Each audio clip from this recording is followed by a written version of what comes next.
Buen día. En esta asignatura de anatomía dirigida por la maestra Gabriela Zapata Villalobos, presentaremos el ADA 3, que es el sistema de transporte de sangre y vasos sanguíneos. Somos el equipo 1 y está integrado por Iris Melisa, Jania Caballero, Andrea Canté, Evelyn May y Sara Puga.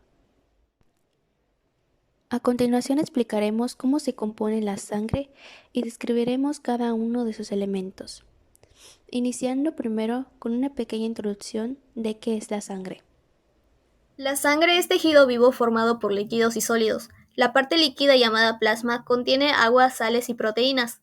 Más de la mitad del cuerpo es plasma. La parte sólida de la sangre contiene glóbulos rojos, glóbulos blancos y plaquetas. La sangre consiste en 80% agua y 20% sustancias sólidas. Los glóbulos rojos suministran oxígeno desde los pulmones a los tejidos y órganos. Los glóbulos blancos combaten las infecciones y son parte del sistema inmunitario del cuerpo. Las plaquetas ayudan a la coagulación de la sangre cuando sufre un corte o una herida.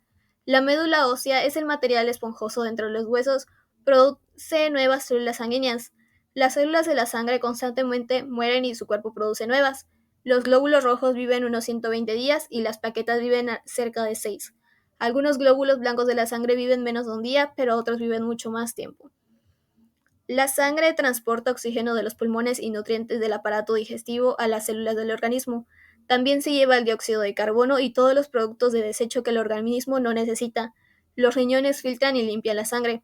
La sangre además ayuda a mantener el cuerpo a la temperatura correcta, transporta hormonas a las células del organismo, envía anticuerpos para combatir las infecciones. Los glóbulos blancos, también llamados leucocitos, son parte del sistema inmunitario. Hay 5 tipos de glóbulos blancos. Los neutrófilos. Es el tipo más común de glóbulo blanco y son la defensa principal de su cuerpo contra infecciones cuando bacterias, virus u otros gérmenes entran en el organismo. Los linfocitos. Incluyen dos tipos principales, el linfocito B y el linfocito T. Los linfocitos B combaten las bacterias, las toxinas o los virus invasores. Los linfocitos T pueden atacar y destruir las células propias que han sido infectadas por virus o por células cancerosas. Los monocitos eliminan bacterias y virus y otros gérmenes que pueden enfermar. También estimulan la respuesta inmunitaria y eliminan las células muertas. Los eosinófilos defienden contra parásitos e infecciones. También están involucrados en la defensa contra alergias y ayudan a controlar la inflamación. Los basófilos liberan enzimas durante las reacciones alérgicas y ataques de asma. Los leucocitos mieloides se producen en la médula ósea. Sin embargo, el desarrollo de células linfoides no está restringido a la médula ósea y se produce en órganos linfoides primarios y secundarios. El número total de leucocitos en adultos sanos es aproximadamente de 4 a 12 por 106 células. La mayoría de dichas células son linfocitos y neutrófilos. Los eosinófilos, basófilos y monocitos se encuentran en cantidades mucho menores en personas sanas. El reencuentro absoluto de cada categoría de leucocitos en la sangre periférica tiene importancia clínica y tiene mayor valor informativo que el reencuentro relativo indicado en porcentajes. Los hematies o glóbulos rojos es una célula que circula en la sangre y posee una función que es el intercambio de gases respiratorios entre la hemoglobina y el líquido intersticial. Esta función depende de la estructura, el transporte y el intercambio de oxígeno y dióxido de carbono. En cuanto al transporte, ayuda al transportar el dióxido de carbono, que debe ser eliminado de las células y debe ser transportado hasta los pulmones para enviarlo al medio externo. También se transporta oxígeno desde los pulmones a las células del cuerpo. La hemoglobina, que es un pigmento rojo de las hematies, se une con el oxígeno para formar oxigenohemoglobina o oxigemoglobina, que este complejo va a permitir el transporte de grandes cantidades de oxígeno hasta las células corporales. Y la hemoglobina también ayuda a transportar una porción del CO2. El eritrocito o hematies son muy pequeños que pueden llegar a medir hasta 7 micras de diámetro. El adulto normal carece de núcleo, al igual que los maduros. pero los maduros poseen una forma de discos bien cóncavos y en cada superficie plana de la célula hay un centro delgado y los bordes son más gruesos. Cuando se observa mediante un microscopio, se puede ver cómo su estructura es más tridimensional debido al gran número de maties y a su forma peculiar. También esto proporciona una superficie mayor para el intercambio de oxígeno y dióxido de carbono entre la sangre y las células corporales. Sus lados se pueden mover hacia adentro o hacia afuera. Y lo más importante vendría siendo su forma, porque presenta una deformación para que pueda pasar sin lesionarse por los más estrechos vasos sanguíneos capilares. Eh, Influye en la rapidez esta parte de su deformación, rapidez en el flujo sanguíneo por la microcirculación. Los neutrófilos pertenecen a los granulócitos y son un tipo de glóbulo blanco responsable de gran parte de la protección del cuerpo contra las infecciones, ya que son una de las principales células inmunitarias que reaccionan cuando entran al cuerpo los microorganismos como bacterias o virus. Se desplazan al sitio de la infección y eliminan los microorganismos al atraparlos o al liberar enzimas que los destruyen. Se producen en la médula ósea y son liberados en el torrente sanguíneo para que viajen a cualquier parte donde se necesiten y son los más numerosos dentro de los leucocitos activos que se llaman fagocitos y que protegen al organismo frente a la infección por gérmenes invasores, introduciéndolos en sus propios cuerpos celulares y dirigiéndolos durante un proceso llamado fagocitosis. Cuando la demanda es alta, se producen grandes cantidades de formas inmaduras de neutrófilos, llamados callados. Ahora pasemos con su estructura. Su citoplasma es de color claro y contiene múltiples gránulos pequeños que son de color morado. Tienen un diámetro entre 12 y 15 micras y unos núcleos multilobulados que obtienen un color más oscuro. Hay tres tipos de gránulos en su citoplasma, los específicos o secundarios, los azurófilos y los terciarios. Los basófilos son un tipo de leucocitos y glóbulos blancos de la familia de los granulócitos y son parte de las células sanguíneas del sistema inmune. Se forman en la médula ósea y se liberan posteriormente a la circulación sanguínea para actuar donde el organismo lo considere necesario. Se activan como parte de la respuesta inflamatoria. Los basófilos secretan en la sangre periférica la sustancia química llamada histamina, que se libera durante las reacciones inflamatorias, pero también producen el potente anticoagulante heparina, que contribuye a evitar la coagulación de la sangre mientras fluye a través de los vasos sanguíneos del cuerpo. Ahora pasemos con su estructura. Son células de unos 10 micros de diámetro y su núcleo tiene una forma que recuerda a una S. Es lobulado y se divide de 1 a 3 lóbulos.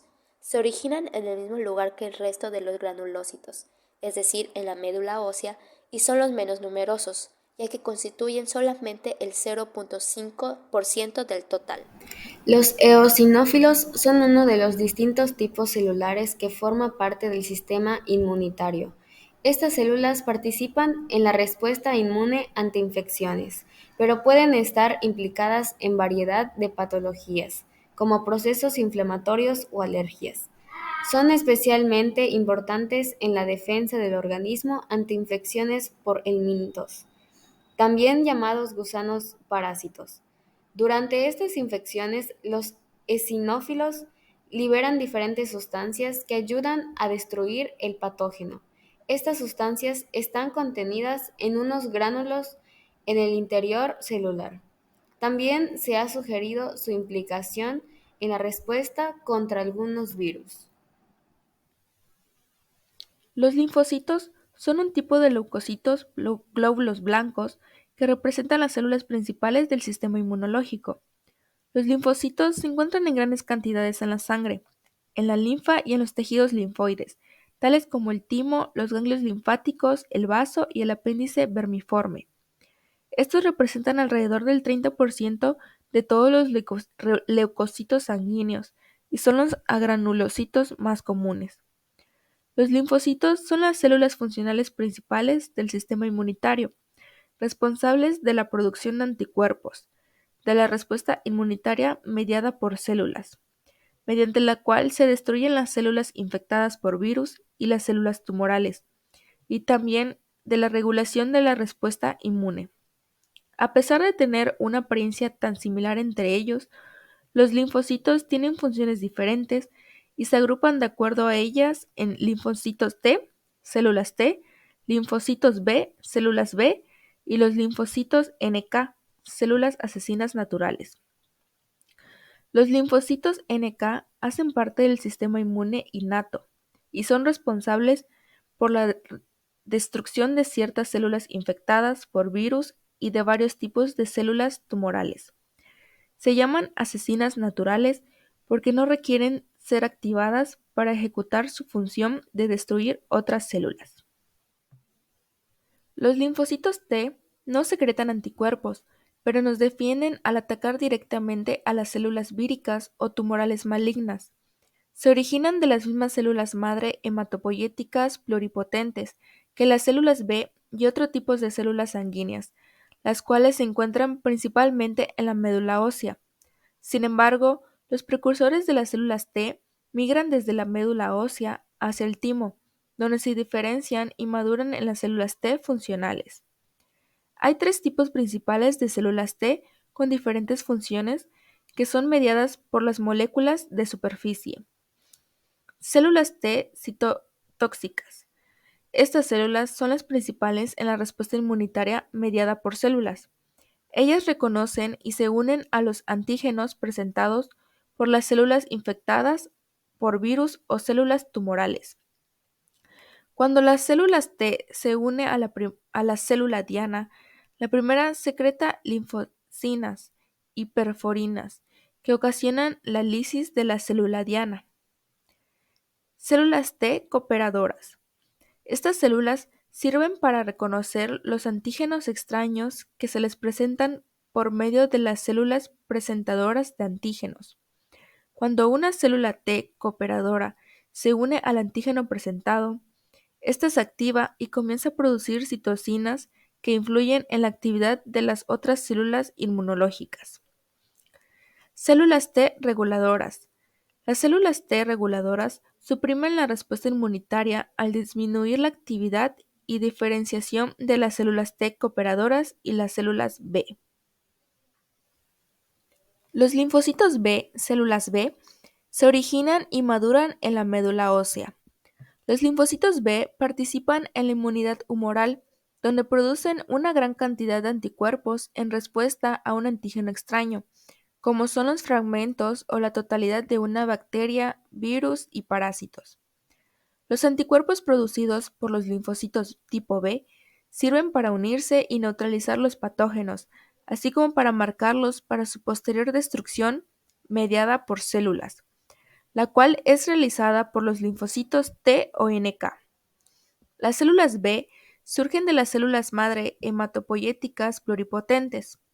Una vez maduran a células B competentes, son liberadas a la circulación sanguínea y se agregan en los ganglios linfáticos y tejido linfoide del sistema respiratorio, gastrointestinal y en el vaso.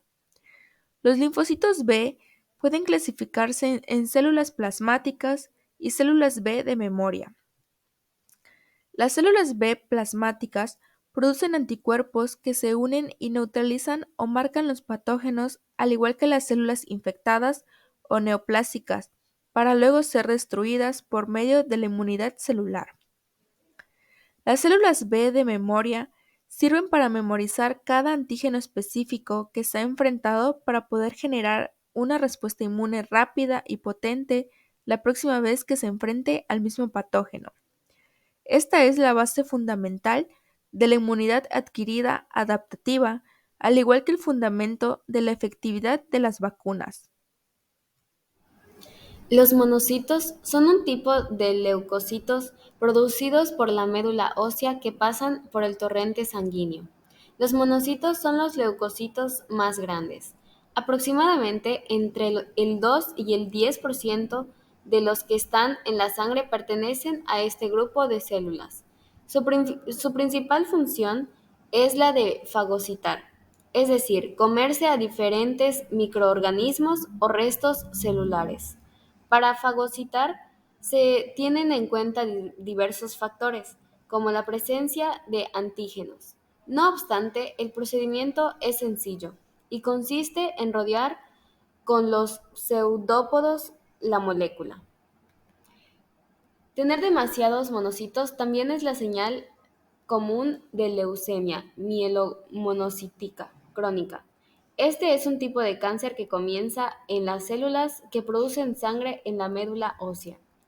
Un estudio reciente sugiere que un mayor recuento de monocitos puede estar relacionado con enfermedades cardiovasculares y que la detección temprana de este aumento podría ayudar a evaluar el manejo de la salud del corazón.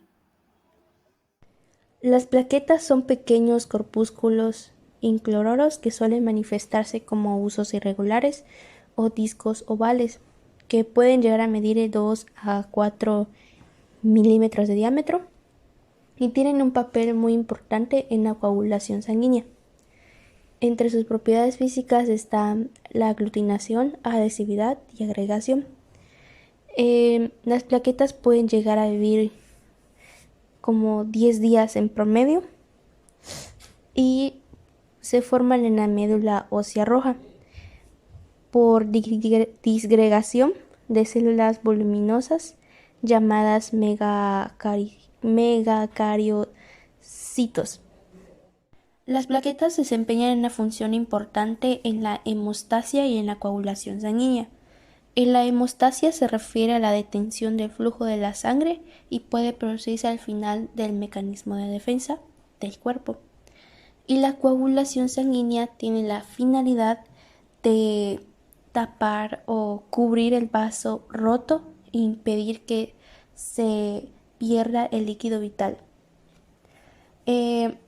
Con respecto a la coagulación, se refiere a una serie de reacciones químicas en sucesión y de manera rápida que inicia con una mancha áspera en la pared del vaso sanguíneo. También tenemos un tipo de sangre que se refiere a los antiógenos que existen en la membrana de los eritrocitos y pueden ser A, B y RH. Y también cada persona tiene un tipo de grupo que son los que ya mencioné, pueden ser positivos o negativos, el tipo A, el tipo B, el tipo AB o el tipo O. Y la sangre RH en positivo significa que hay antiógeno RH en los eritrocitos. También puede haber sangre RH negativa.